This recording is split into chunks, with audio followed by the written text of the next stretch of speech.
You're listening to the Living Adventures podcast, a lifestyle podcast hosted by ashleymielke and Victoriavance. Tune in for a new episode every Thursday to hear our honest conversations about topics like freedom, creativity, spirituality, luxury living, health and wellness, and above all else, building community. We have real and unfiltered conversations inspired by our search to feel connected to people who give a shit about us, support our dreams, and understand our struggles. Our mission is to provide you with the tools, guidance, and motivation to navigate any moment in your life with the lens of your neurodivergent mind, with a community who gets you. Adventure on. Hello, and welcome to another episode of the Living Adventures podcast. I am one of your hosts, ashleymielke, with Victoriavance. And we are so pumped today to talk about all things rest and resting during the holidays and just how we view rest when we have ADHD and how it impacts you, and specifically how it impacts you as a business owner as well, and what to do when you're not getting enough of it, all those things. But before we dive in, I'm on like an adrenaline high because I just bought Taylor Swift tickets and I don't even know what to do with myself. It took me 42 minutes to get them, and there were a lot of highs and lows, and I think my mind is scattered after that experience. Yeah, I was just vibing here. What a life you live. What a life you live. The things I do for the things I want. No, but I guess we should start off with hyperfixations. What's yours? I don't really have one, if I'm honest. It's more like I'm really, really excited. I go home next week, or this week, 5 days. And so I'm excited to get attacked with love by baby Bo, the dog. And I'm very excited to cook and everything and start streaming. And so that will start happening by the time everyone's hearing this. And so if you want to come learn cooking and everything, and when Ashley and I end up in Arizona in a few weeks after you'll be hearing this, we'll definitely be doing a lot of them together. And so you should come join that because it'll be fun and chaotic. Yeah, that'll be so fun. I want to learn how to cook better, and Victoria's a good cook, so I'm excited for that. My hyper focus of the week has actually been like just within the past couple of days, because I downloaded Euphoria on my phone to watch on my 4.5-hour flight to Mexico. As you can see, if you're watching on YouTube, we're back together. And so I've just been binging that. I already watched all of season 1. How many episodes? It's only 8 episodes. Oh, that's not bad. I watched like 4 on the plane. It was 4 hours. So I did that, and now I'm on season 2.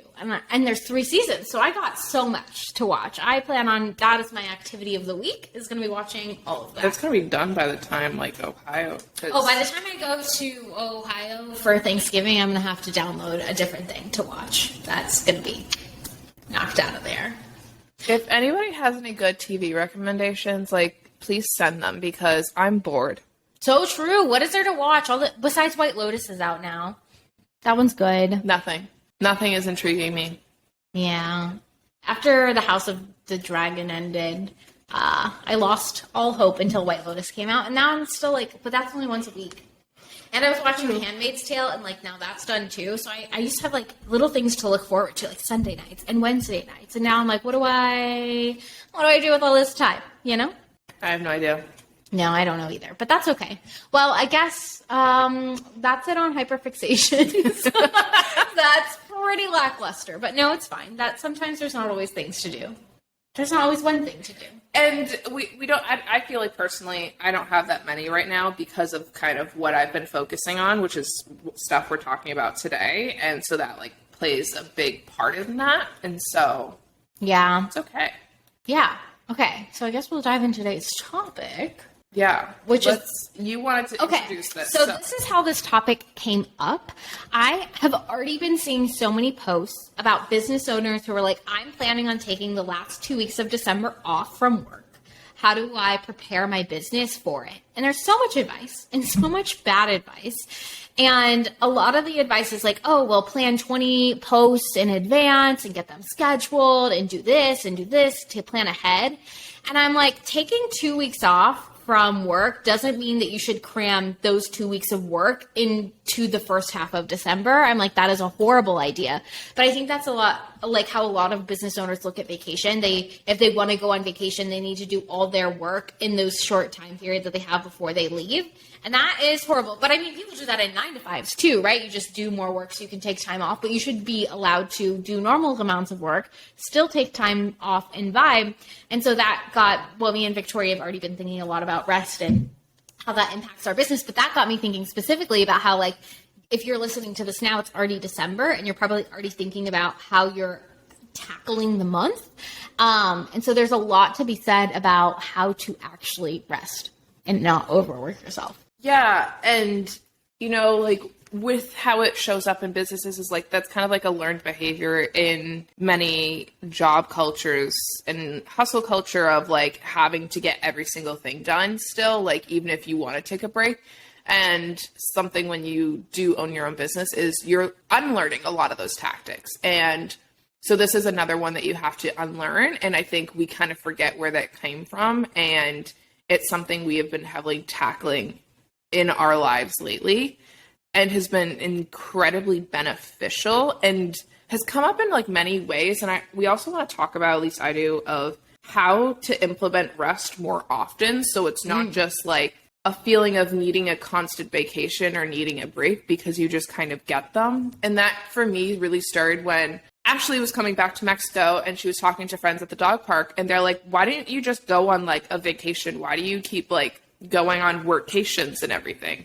Some of it stems from we've created our businesses and our lives to just function that we haven't said in a long time of I need a vacation because we can take a break when we want. And part of that being because we know that like I don't have to be working and doing everything at the front for me to make a sale or to be successful or anything. Like I've built it so it can thrive, not necessarily fully without me, but without me 24/7. Totally. Yeah, I actually saw a TikTok yesterday, and it was some guy who was like saying, I either want to be CEO, master of the boardroom, rocking all my meetings, or I want to run away from my life and go be a bartender in Mexico and never like work again, really. And I'm like, okay, these are like two extremes. And like, where's the middle? Because you shouldn't want to run away from your life. You should create a life that like you enjoy living. And I agree, like, one that you don't feel like you have to take a vacation from. And like, obviously take vacations. Yes. Rest, intentional rest is important. But like Victoria said, both of us have worked really hard and are still working hard because it's a daily challenge to learn how to navigate work and rest in a way that it's a daily practice and not like a thing we need or a thing we have to look forward to at the end of December. We can finally have time off. You know, like how can you structure your schedule that allows you to feel rested and creative and all those things? Yeah, because when you go on vacation, you don't have that balance in your current life. So you go on that vacation and then you feel worse when you come back because now everything you have to do again. You're entering in. It's basically like therapist world. You talk about it as like, you live in a dirty tank, you're the fish, and then you take the fish out, put it in a clean tank, and then you put it right back into the dirty tank. Ooh. Nothing solved. That's a good analogy. And so if you don't put it into clearer water in a long term, or at least like a little bit less dirty, you're always just going to feel that, and you're going to feel like you need to go on either end. Yeah. And so how do you build your life with a cleaner tank more often, even if it's not the cleanest tank in the world, where it's like the beautiful Mexico waters or whatever, but like, it's a little bit better and it's not as draining constantly and it doesn't kill you 24/7. Yeah. Oh my gosh, yeah. And I think that's the hardest thing to learn. And it's like you have to like clean little parts of your tank at a time. You can't just like completely upend your life and be like, okay, cool, now I'm going to rest more and not be so stuck in hustle culture. Like I think I've been dismantling my hustle culture mindset for like over a year now. Like almost a year. This time last year I was burnt out. So it's been about a year of me like completely dismantling. And even this week I came back to Mexico and I was like, okay, this time in Mexico, I'm going to work way less. I want to practice rest. And I've been getting a lot of like intuitive downloads and just like pings that I need to scale back how much I work to allow myself to have space to be creative again. Something Victoria and I have been talking about a lot this week is how creativity comes from rest. And when you're rested, you get connected to your good ideas, but it's hard to force those good ideas to happen. One thing I think of is like when I worked in corporate America and people would be like, okay, Ashley, come up with a creative marketing campaign right now on the spot. And I was like, whoa, like I can't just be creative right now. But like when you allow yourself like space and time to not focus on the thing and just be, that's when the creativity comes to you. And like the way this plays out with ADHD is like, one, we have a hard time with working memory. So it's like, if I were to say like, what's your favorite color right now? It's like your mind might go blank on like colors. It's just like, now you're put on the spot. And the second thing is kind of like pathological demand avoidance, PDA, is like very common. They talked about with autism, but also how it impacts executive function is really important to like think about. And this is the same way. So like me saying, Ashley, like, think of this amazing idea right now, please. And you're like, it's like that demand for doing that, like impacts your working memory and executive function, where you just literally cannot create anything off the like off the spot. So how can we make an invitation for you to do that of like, oh, Ashley, like, let's start working on this. What is something that I can do? What are the resources that you need to start doing that? Yeah. What is the deadline that you would need for that? And or like, how can I start helping you do that? Because creativity will never come from demand. And so, because your executive function just goes out the window and your working memory, and you just don't know how. So how can we create a life that's like has more invitations and less demand? And thinking about that like gross fish tank metaphor and how like it takes actually like a year to dismantle all this beliefs is like, I have never personally cleaned a fish tank in my life, but I know there's a process. One, taking out the fish, taking out the water. Now you have to clean each part of the tank. You have to do deep cleans sometimes. You have to do lighter cleans. You have to clean the filtration thing. You have to clean all of the parts that are in it. You might have to add new things in. Some things just need to go. Then we put everything back in. And so it's like we need to completely change things, but that takes a process. It's not one thing at a time. But you're going to start noticing things as they go, because even if you just put in clean water next and you put the fish back in, it will be a little bit better, but for a short amount of time. So you got to keep working at it and maintaining the resilience to keep working at it as well. So if you're having a hard time with inviting rest, know that like we cannot be 0 to 100 to rest. It's going to take time to continue to invite it and cultivate it. Yeah, and we're like thinking about like the invitation to do things and things like that. I think of, like, for me, I had to think of, like, what are all the things I have to do? Because we just talked about an example with a job, right? But, like, we create demands on ourselves all the time. And, like, for a long time, it was like, Ashley, you have to post 3 times a day on TikTok. You have to post every single day to Instagram. You have to send out an email list. You have to launch this offer. And so we need to take a look at, like, what are all these have-tos? And, like, what are the things that you actually have to do? Because a lot of times I think we're overly demanding of ourselves. And Victoria and I have talked about this a lot with, like, sometimes we'll have expectations for ourselves that we would never have for an employee because expectations we have are too high for ourselves, right? So we need to take a look at that. Like, where are we expecting more of ourselves than we would ever expect of a friend or a coworker or an employee? So we can start to see, like, oh, like, I've been demanding too much of myself. I've been pushing myself too hard. I think I need to scale back. And that's something I went through recently. And like in Mexico, that's why I'm taking time to not work as much, because I was in that zone where like, I have to post 3 times a day. I have to sell this thing. And I'm like, what if you just didn't? And the question I've been asking myself a lot lately is like, what if I could make this experience more enjoyable? And the times where I'm doing things I don't want to do, where I'm feeling tired, where I'm forcing myself, like, what could I do to make this more enjoyable? Sometimes that's don't do it at all. Sometimes that's do a little piece of the project. Sometimes that's bring in phone a friend, you know, and that big question can help you start to see, okay, maybe rest is needed. Maybe this task isn't so necessary right now. And I like that you're saying that as like, okay, your old belief of like, you have to post 3 times a day. And some are like, oh my gosh, wait, why did I ever do that? And it's like, no, like I did that so I could be consistent, to get comfortable doing it. And in that moment, you did need to do that. Yeah. But that served me then. Is it still serving me now? And what do I really need to do now? Like, I've been doing that for a year. Like, that means I have a lot out there. I don't have to do as much every single day. And I have the ability to step back and reprocess. So true. And like creating a place to continue to step back so you can reevaluate that. It's true. And sometimes it can feel really unsafe to pull back and stop resting, especially like I'll give from the business owner perspective. And I'm sure in a 9 to 5 too, but like as a business owner, it can feel like if you pull back, then you're not going to make money. Like if I take a step back, if I stop putting out content, if I trust myself in this moment, what if I'm trusting I'm not the right person to trust? You know, like if I don't post today, I haven't posted in a few days, am I still going to sign clients? That's a big fear.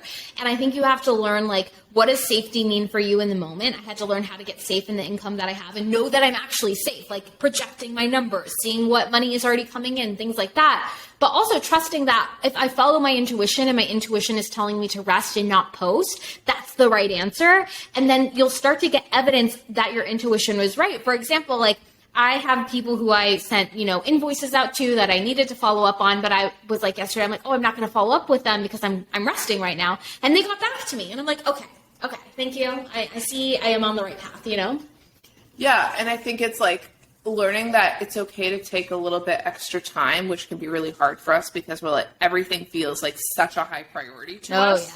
Yeah. And like learning to set those priorities, but also learning to like put yourself as high, because we often put ourselves as like the lowest priority possible. And also I want to start bringing into the conversation of like a way I have used rest in the past. And I know you agreed with this is, using like your period of rest. So let's say, oh, I have 2 weeks off. Now I can get ahead. Oh, yeah.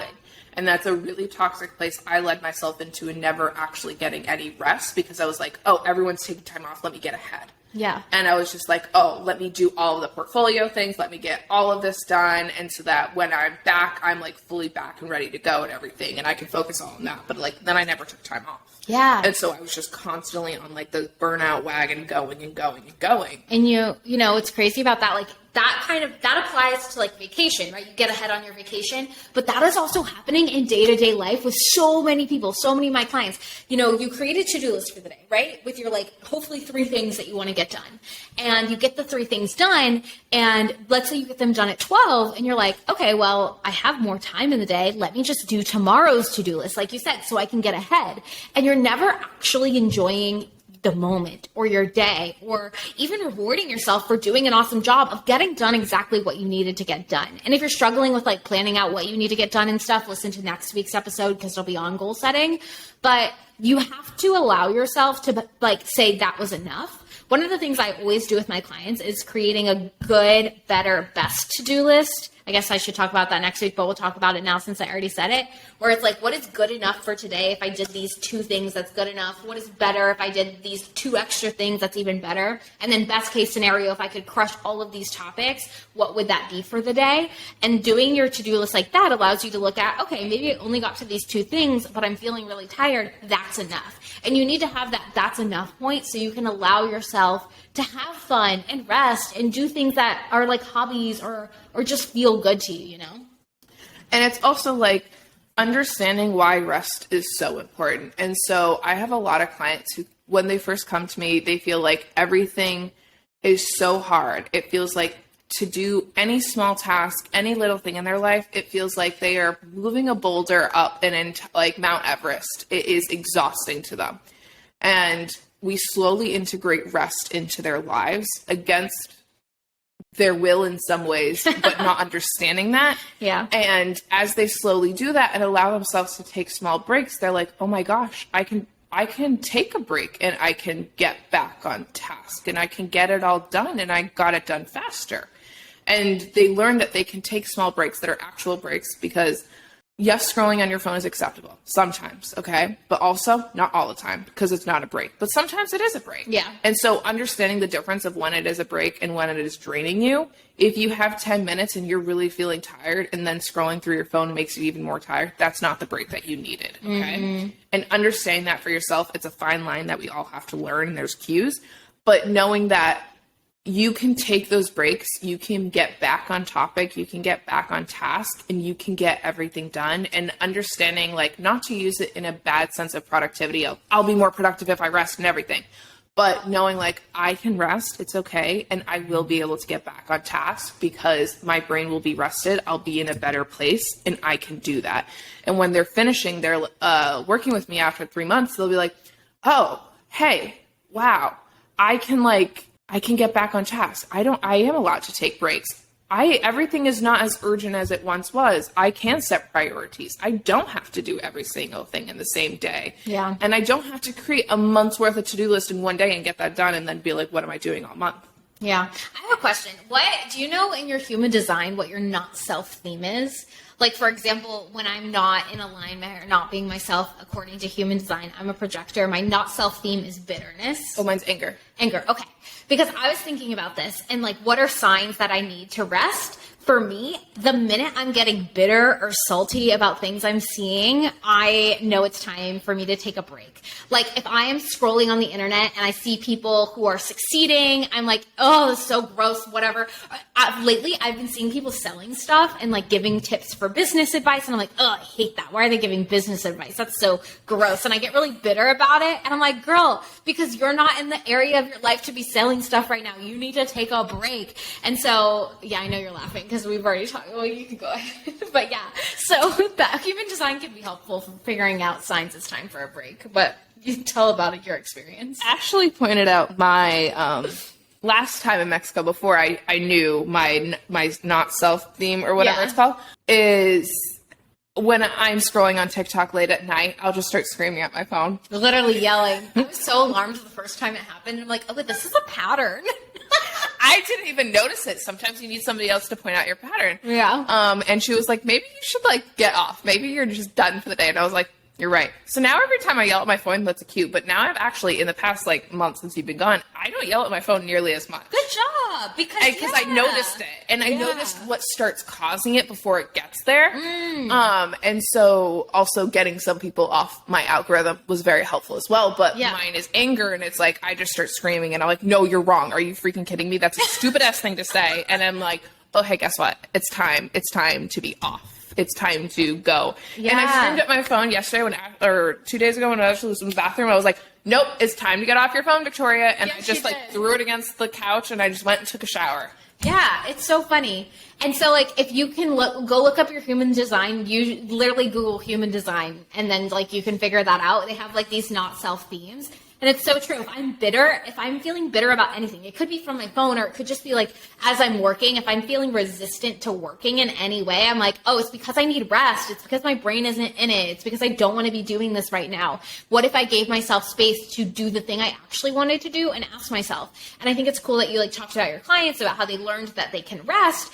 And I think the step after that, when you like start to integrate more rest into your life, is learning to lean on your intuition to tell you when you're supposed to rest, right? Like, and slowing down enough that you can ask yourself before you head into a task or whatever, like, what if I could be doing anything right now, what would I want to do? And I ask myself that a lot. And sometimes it's like, take a nap. And I'm like, I need to take a nap right now. If I could do anything right now, what would I want to do? I'd be like, oh, I want to film a video on this topic, right? And like allowing that creativity to guide you and then learning to trust that you are a good decision maker. And I think that's hard to do with ADHD is like trust that you're a good decision maker and that you know what to do to get you the best result, you know? Yeah, and so whenever we're working on, like, trust within yourself, I start to, like, try and be like, when was one time that you made a decision in the past month, in the past year, in the past 3 years, whatever, that you believed in a decision on yourself and maybe other people didn't agree, but you did it and it turned out well? What is one, no matter how small of an example it is? And like building upon those to build your confidence on that, to start making another small one, to making bigger ones.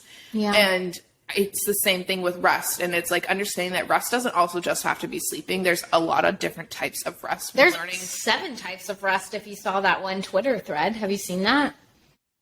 I think I have it written down. Hold on. I'll tell you it right now if I can pull it up. Keep talking. And so understanding the type of rest you need in a certain thing. Something I do with my clients, and Ashley kind of was just talking about that, is I like to call them brain days. And with my clients, I'll start with them doing like 30 minutes or an hour. And it's taking time every so often. For me, I like to do at least a whole brain day every single month where I don't have to do anything I do not want to. And so that means there's nothing on my calendar. There's nothing. It's just a me day. And obviously I need to take care of my basic needs. If I'm with a dog named Bo, I have to take care of Bo's basic needs. But besides that, I get to ask myself, like, what do I want to eat? And if it's even not the greatest thing in the world, doesn't matter. I get to want to eat. If I don't want to clean up, I don't have to clean up right away. If I want to start a project and then not finish it, I don't have to.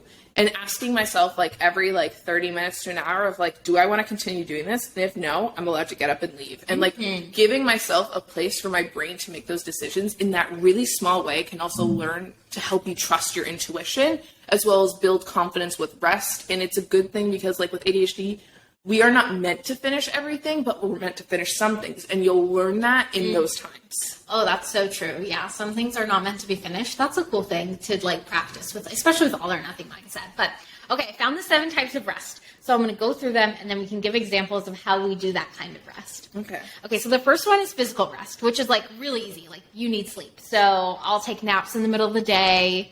I'll make sure I get enough sleep at night. I don't pull all-nighters or anything like that. What about you? Yeah, I would say, like, physical rest is extremely important, especially with ADHD. And I will also say, not sponsored at all, with Hydrant hot cocoa pads. Oh, Hydrant. If you are working late or if your brain is not able to turn off one night, that is a great thing to The have. best. A lot of my clients use it. We both love it. I will say if you chug it, you're going to knock out probably. Oh my gosh, funny story. Okay. So I used the Hydrant packet one time because, so I've like learned that I can't drink coffee, but I've had a time where I drank coffee to see if I could drink it and it was going to keep me up all night. So I was like, okay, let's counteract this bad experience with some Hydrant hot cocoa, which is so good. You just like mix it in your frother with milk and it just makes this creamy hot cocoa. But I did. I chugged it like Victoria said, and all of a sudden, like 20 minutes in, I felt my body go, and it just like turned off. And Victoria said she drank it, and I was like, okay, well, in 20 minutes it's gonna kick in. And she was like, okay, I guess I'm not gonna shower before bed because I'm not trying to pass out in the shower. Yeah.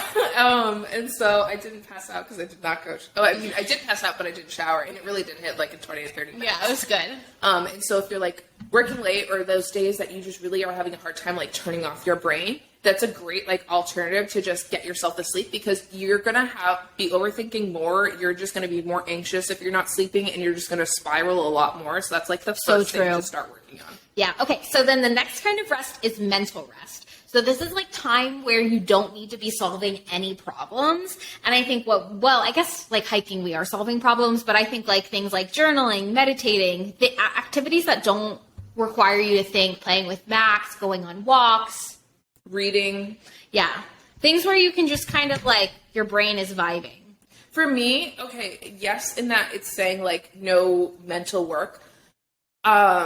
With ADHD and our brains being hyperactive a lot and very good at problem solving, I'm going to counteract and say that puzzles could be good there, even though technically you are problem solving in there. For me, because I can fully disassociate into a puzzle, maybe that's a bad thing. I even think like it almost like something where you're moving, like I think coloring, you know, where coloring is a really great. I have a lot of clients who will color as they're winding down for the night. Like get yourself an adult color book. Yeah, great thing. I almost think of mental rest as like an unwind routine. Like even if I'm doing my face skincare routine, like that's very like relaxing. I'm not using my brain. It's the same thing every time, kind of like that. Yeah, totally. Okay, the next one is social rest. So this is like time away from people or hanging out with people intentionally. So I think it's like two things. It's like either time away from people or intentional time with the right groups of people. Yeah, because like there's people that drain you and there's people who don't. And so like Ashley and I do not drain each other, but we still need time apart. Oh, yeah.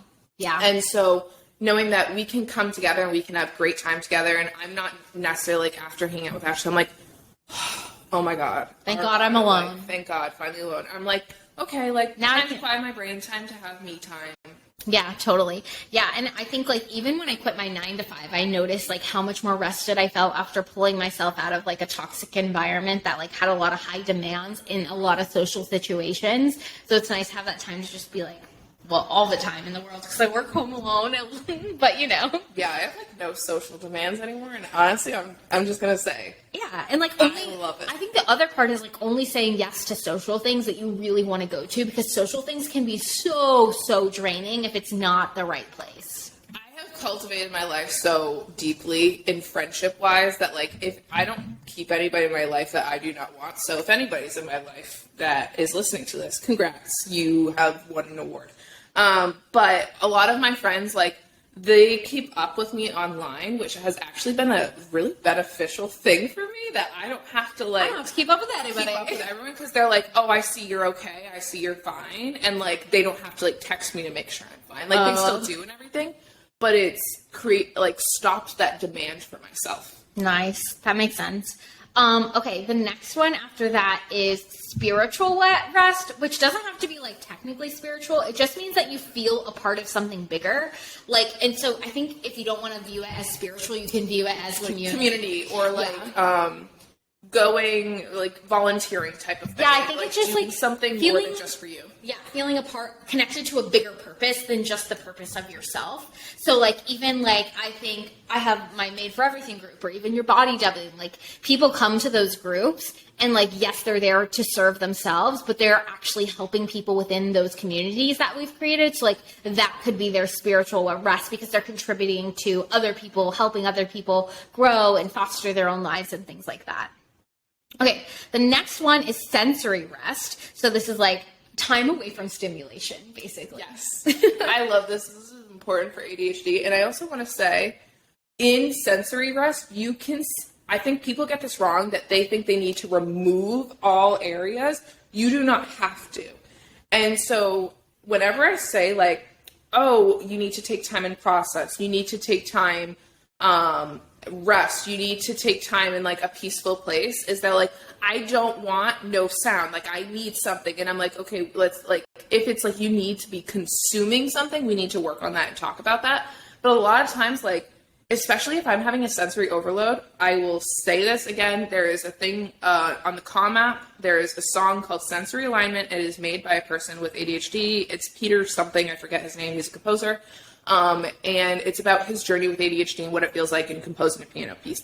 The first time I heard that, I literally just cried, because I was already in a sensory overload and everything. And that is great for just de-stimulating my brain. Yeah. And it's just a really great winding place. And so it's like, yes, I'm still consuming something, but it doesn't have any words or any, like, meaning to consume. And so it's just like a vibrational wave. And so you do not need to be in, like, a sensory deprivation tank of your own self to be in a sensory rest. We have that all or nothing approach where it has to be absolutely nothing. It doesn't need to be nothing. I want that to be clear. Yeah. It can be really traumatizing. Yeah, because I think of it, you have to think of it as like levels, right? If usually you're operating in a world where sensory, like, your senses are at level 8 with the stuff that you're consuming, let's take it down to a level 7. That could be resting for you.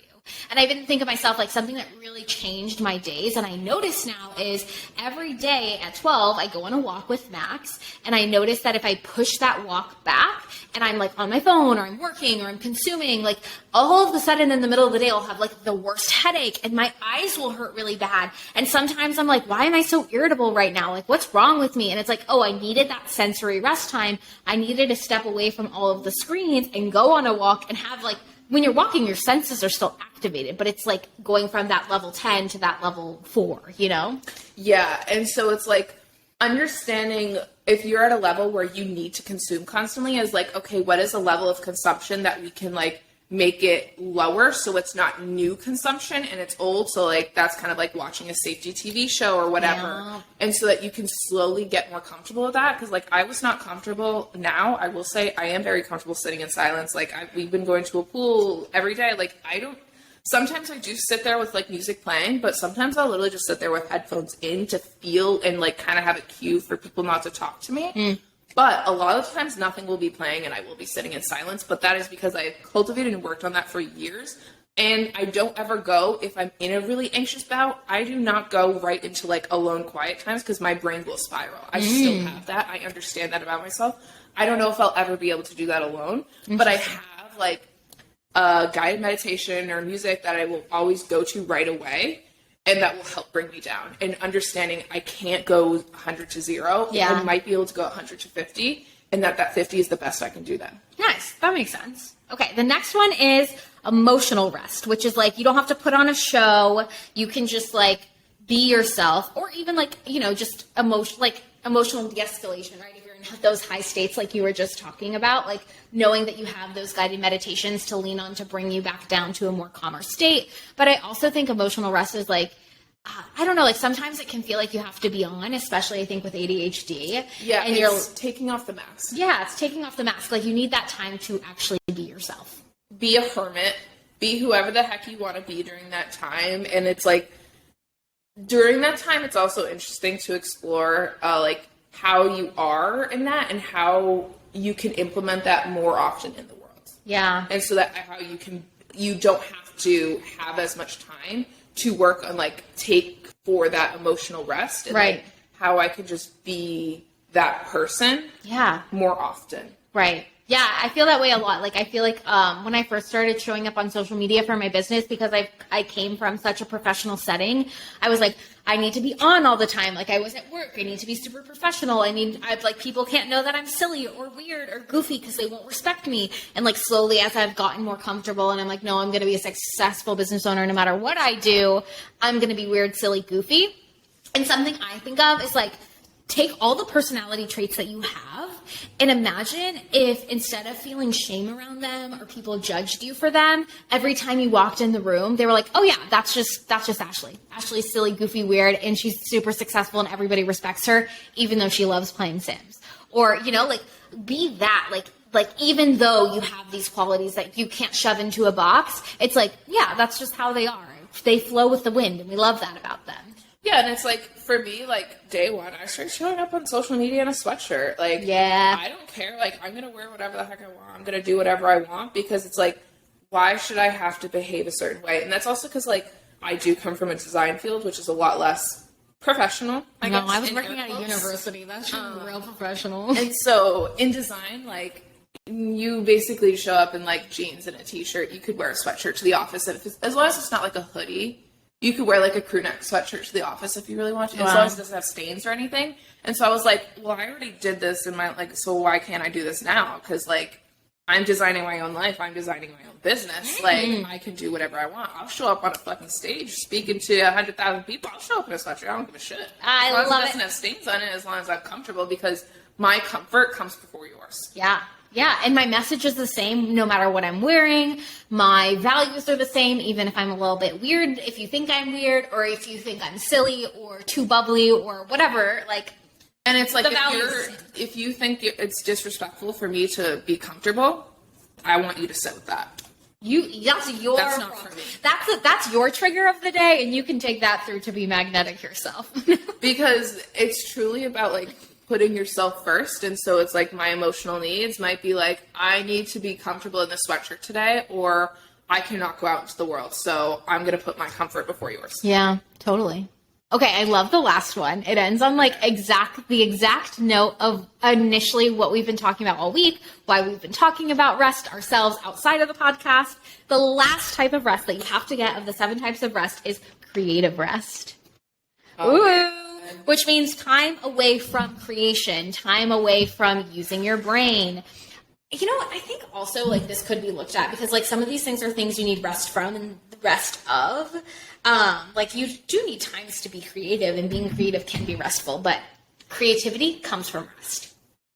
I think it's also because I don't know. Let's see. Well, it's like I guess what I'm trying to think, because in my opinion, with like creativity, rest is like, is that rest from all creativity itself? And like I think that's definitely needed. Okay, here's what it is. Surrounding yourself with inspiration can help replenish your drained resources and take the pressure to create off your mind. So, yes. Yeah, the pressure to create off your mind. Like kind of what we talked about in the beginning.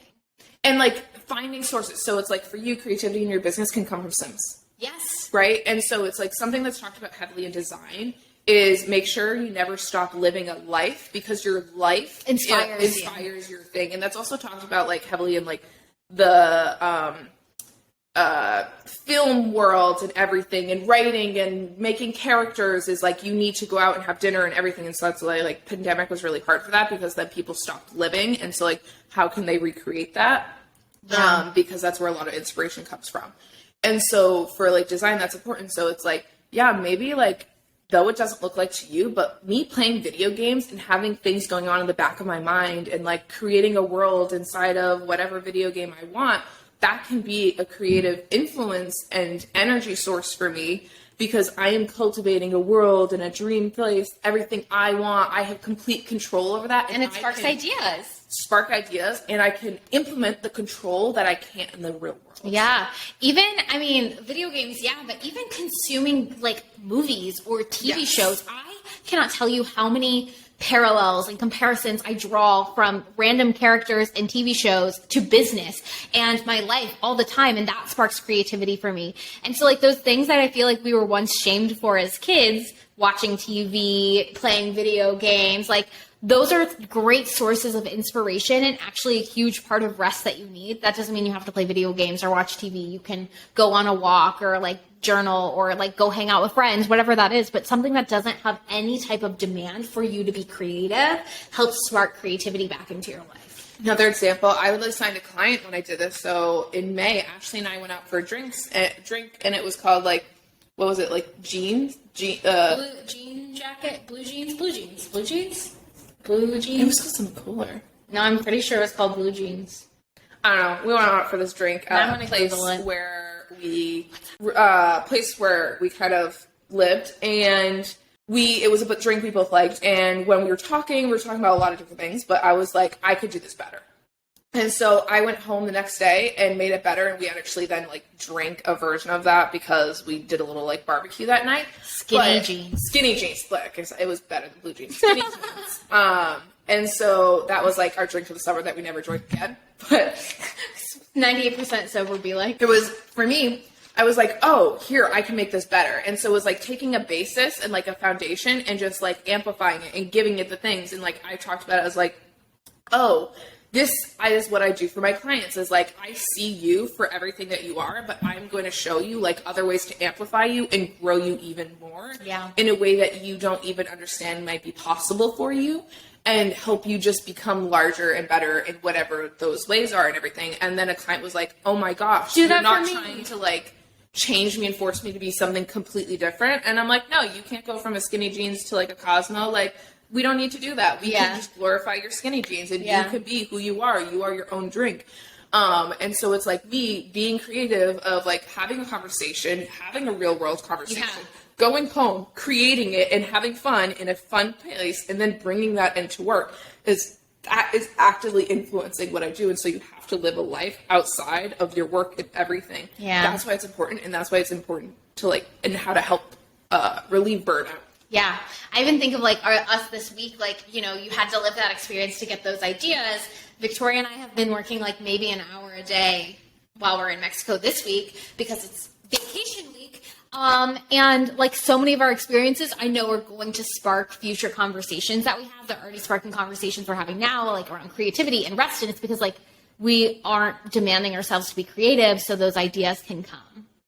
And something that I do to like help cultivate those and look back, because I'm like, oh my God, this is so important, I want to remember this and everything, is I'll just like jot down a note. And so it's like kind of like an idea vault, kind of like this is something to continue thinking about. And me writing it down like reminds the back of my brain, I think, to think about it more often.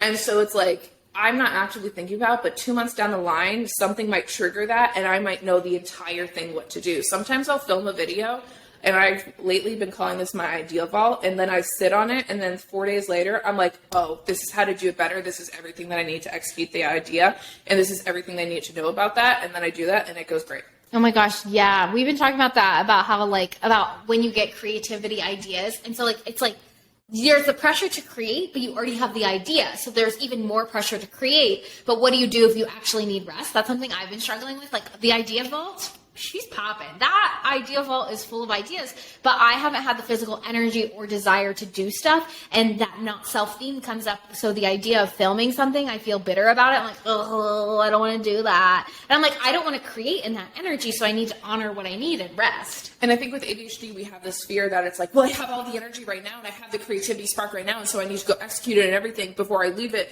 because in the past it's like left and everything, and because like we've tried to chase it, and because we've tried to force it out at that point, then we're like, well, then we just need to put it out right now. And like, I am a huge culprit of that by accident.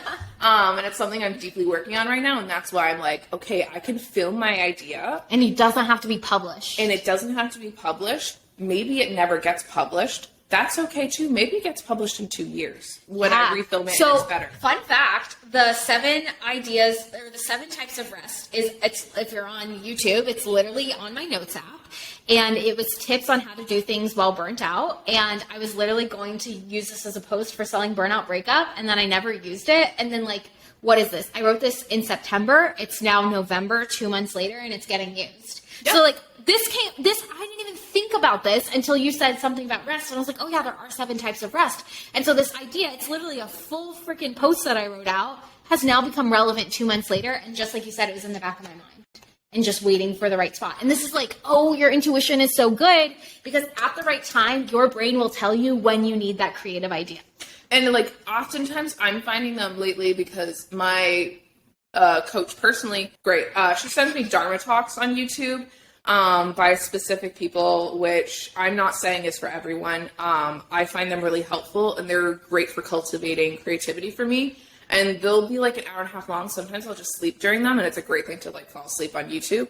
But sometimes they will just say things and I'm like, oh, yeah, I remember that. I've had a thought. And so it's like, they'll trigger me and I'll make a video about that because it's like, it reminded me of the thought of a few months ago. And so like allowing the thought to like, it exists, you created it once and it's going to come back in another way. And it's okay if it comes back in another way to serve you in a whole different way. You don't have to know the outcome and how it all works right at the beginning. It's so true. Yeah, because I thought the 7 types of rest was for burnout breakup, but 7 types of rest for this podcast. You're welcome, ladies and gentlemen. So, okay, there's so much more we could talk about on rest, but if we did this podcast, it would be 2 hours. So if you like this topic, just message us on social media. And if you want different angles on this topic, we can dive into it in so many different ways, right? Yeah. But I guess to wrap it up, since we're getting near the end, final thoughts on rest. Try and cultivate a life around rest and as a daily practice and not a vacation. An end all be all. Yeah. And that's something really important because think about that fish metaphor in the beginning, that like taking the fish out of the dirty tank and then putting it back in doesn't solve anything. Yeah. And so how can we cultivate you continually cleaning your tank? And so it's like a lot cleaner and a greater place to live so that you don't have to put yourself into that sparkling clean tank as often and then come back and feel like shit. How can we make it a nicer transition and not all or nothing? Yeah, like rest is a lifestyle. And the other thing is, like, if you have your one homework assignment for today is, what is one way that you can implement rest as a daily practice this week? And it can be tiny. It can be taking 5 minutes to not look at your screen.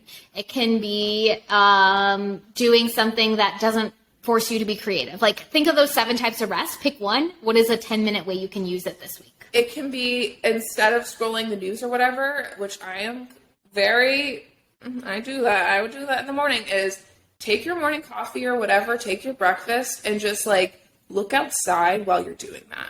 Yeah. For 2 minutes. What's going on outside. Yeah. And that's like, it's the small changes you make every day that lead to big impact. So that's where to start. And rest can be uncomfortable in the beginning, and that doesn't mean you're doing it wrong. It means it's different, and you'll start to notice that. And if it's really wrong, like, okay, ask yourself why that was really not the right course to take and what you can do differently. So it's like, if it's just those 2 minutes and that 2 minutes made you uncomfortable, but you do feel better, like you're on the right track. Totally. Rest can be uncomfortable, even though we think it like, well, I'm resting, so it should be comfortable. Like, I should just need this, right? No, it can be uncomfortable because you're learning to take it because you've been told you weren't supposed to. So there's a lot to dismantle there. Okay. Now, to close, we have 2 client stories to share with you. You go first. Okay. So I might have already told this client story, but I will tell it in a different way because of this topic. I've been really resistant to rest myself inside of my business. And obviously I've experienced burnout and I like pushing myself really hard. But I think it's important when you are like shifting anything in your life to find basically expanders or people who are doing the things that you want to be doing.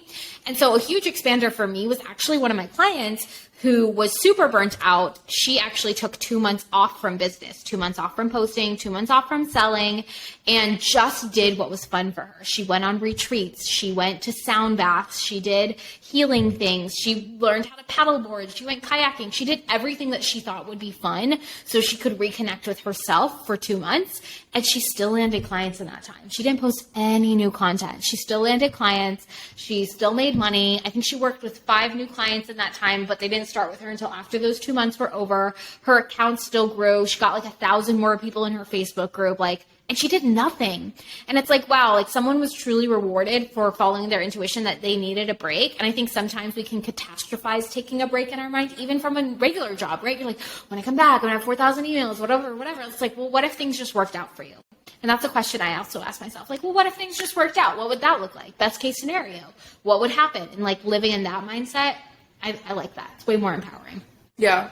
No, I like that. And I think the client story I'm going to tell is about creating an invitation for rest, because like if you were to do that, she gave up control. And so something I'm working on with a client this week is her struggle with control and need for control, and that isn't allowing her to rest. Mm-hmm. And that's not allowing for right now. She feels very stuck in what she's doing because the last thing that's holding her back is control. And she's let it go in some ways, and she's noticing how good that's been. And so we focused this week really on understanding like, okay, so we gave up control in your social life, and like, look at how much that's played out and how much that's benefited you.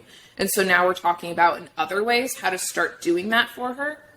And it's been eye-opening for her, as well as like a confidence booster to keep reminding herself in one way of her life how she's already done it, to use that as like an expander for herself of like, I've already done it once, I can do it again in this way. And even if I don't figure it out right away, I'm going to figure it out because I know how to do this. I know what it feels like to not have this control and how relaxing that can be. And so cultivating that more in her life and not on demand, because she does feel so on demand, which is impacting her creativity and where she wants to go next. Yeah, I love that. And I think like multiple times you've mentioned this, and it's so important, like finding evidence of when this behavior you want to have now has worked for you in the past. Like, you know, so maybe my client couldn't look back and be like, oh, I've taken 2 months off before and everything worked out fine. But maybe there was one day where she didn't work as hard and still had sales come through.